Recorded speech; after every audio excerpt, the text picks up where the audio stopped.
जी हमारे वो दोस्त अभी तक नहीं आए। अरे मर गए, खट गए, कोई है? लो आ गए। क्या हुआ प्रीतम अंकल? अरे कुछ मत पूछो बेटा, 25वीं सालगिरह इनकी और 25 चक्कर हमारे। काम धंधा छोड़ो और इनके तोहफे के पीछे दौड़ो। बातें बंद, चल तोहफा निकाल।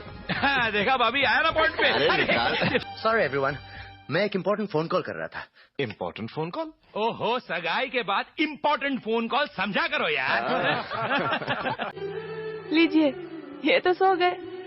आज मेहनत जो की इसने। विनोद बाबू के चेहरे पे मुस्कुराहट कितनी अच्छी लग रही है ना? साधना, इसके चेहरे पे तो मुस्कुराहट वापस लौट आई, लेकिन डरता हूं जब प्रेम आएगा तो उसे कैसे संभालूंगा। ये मुमकिन नहीं है प्रेम। क्यों नहीं विवेक बेटे, हम तुम्हें और साधना को साथ लेकर लौटेंगे। आदर्श बाबू, राम किशन जी के परिवार के साथ खुशियों के इतने पल बिताए हैं, अब ये दुख के बादल घेरने नहीं देंगे। और फिर आज का दिन कितनी खुशी का दिन है, हैं? यहाँ आकर मौसी से पता चला कि हमारी साधना बेटी खुशखबरी सुनाने वाली है, तो बेटे ये खुशी बांटनी है, एक बार प्रेम के साथ चले चलो। आदर्श बाबू, विवेक से आप कहिए। प्रीतम जी, मैं आपके और प्रेम बाबू की जज्बात समझता हूं। विवेक बाबू और साधना परिवार में लौट जाएं तो मुझसे ज्यादा खुशी किसी को ना होगी, मगर विवेक बाबू की खामोशी बहुत कुछ कह रही है। प्रीतम जी, प्रेम बाबू, विवेक बाबू अपना धर्म निभा रहे हैं, आप अपना निभाइए। रामकिशन जी को, सारे कारोबार को आपकी जरूरत है।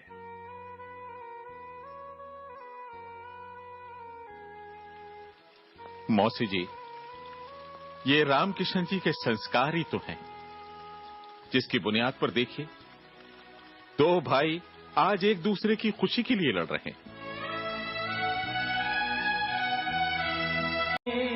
आप तीनों भाई बिल्कुल एक जैसे हैं प्रेम भैया। एक ही दिल धड़कता है तीनों के सीनों में। जानते हैं, आज पहली बार मैंने आप दोनों भाइयों को झगड़ते हुए देखा है। साधना, जिससे हम झगड़ते हैं, प्यार भी तो सबसे ज्यादा उसी को करते हैं। मान जाओ प्रेम, इससे पहले कि मैं कमजोर पड़ जाऊं, लौट जाओ। आपने मुझे बुलाया आंटी? हाँ बेटा, अरे अंदर तो आओ, आओ। हेलो प्रेम बेटा, कम इन, आओ, बैठो बैठो। देख प्रेम, तेरी माँ ने जो कुछ भी किया, अच्छा या बुरा, सब तेरी और विनोद की भलाई के लिए तो किया है। माँ अपने बच्चों के लिए सब कुछ दांव पे लगा देती है, इसलिए तू अपनी माँ से नाराज मत होना प्रेम। मैं तो कहती हूँ मुमू ने ऐसा किया ही क्या है। ये देख प्रेम, जब से पता चला है कि साधना खुशखबरी देने वाली है, हम तो खुशियाँ बांटने में लगी हैं। कल क्लब की सारी लेडीज को हम ये साड़ियाँ बांट रहे हैं, और जितने भी दोस्त और रिश्तेदार हैं उन्हें हम ये चांदी का प्रेजेंट दे रहे हैं। और क्या चाहिए? प्रेम, इतना तो कोई सगी माँ भी ना करे। मैं चलूं? अच्छा भाईजान, तूने सुबह से कुछ नहीं खाया है, कुछ खा लेना। जी भाईजान, मुझे माफ कर दीजिए अंकल, मैं ये शादी नहीं कर सकता। बेटा मैं जानता था तुम्हारा यही फैसला होगा। जिस देश में बड़े भाई को पिता और भाभी को मां का सम्मान दिया जाता है, वहां प्रेम उनकी खुशियों को कुचलकर अपने सपनों का महल कभी नहीं बनाएगा। मैं जानता था, मैंने प्रीति को ये पहले ही कह दिया था।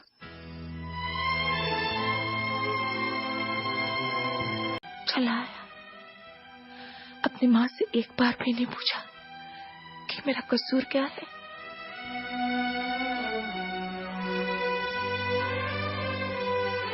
सावधान, खानदान के चश्मो चिराग तशरीफ ला रहे हैं। लाइए पापा मुन्ने को हमारी गोद में। नहीं नहीं नहीं, आफ्टर ऑल हम। मम्मी, मुन्ने को प्यार करने का हक तो बड़े चाचा चाची का भी है। हाँ प्रेम भैया, भैया एक दिन मेरी खातिर माँ के सामने आपने एक कसम ली थी। आज मैं चाहती हूँ मेरी खातिर आप एक कसम और ले। भाभी जी, इस खुशी के मौके पर मैं उरई के गुलाब जामुन और संडिले के लड्डू लाया हूँ। भाई साहब, आप वाकई बहुत करते हैं। माफ कीजिए भाभी जी, आज तक मैंने जो कुछ किया गलत इरादों से किया, बेटी के मोह में अंधा होकर किया। मैंने चींटियों को आटा खिलाया, पीपल देवता को जल चढ़ाया, जागरण, भजन कीर्तन, अखंड पाठ। हाँ, सब किए। लेकिन रामकिशन जी, आपके घर की बुनियाद को नहीं हिला पाया। अम्मा, रामकिशन जी सच कहते हैं, ये सब संस्कारों का खेल है।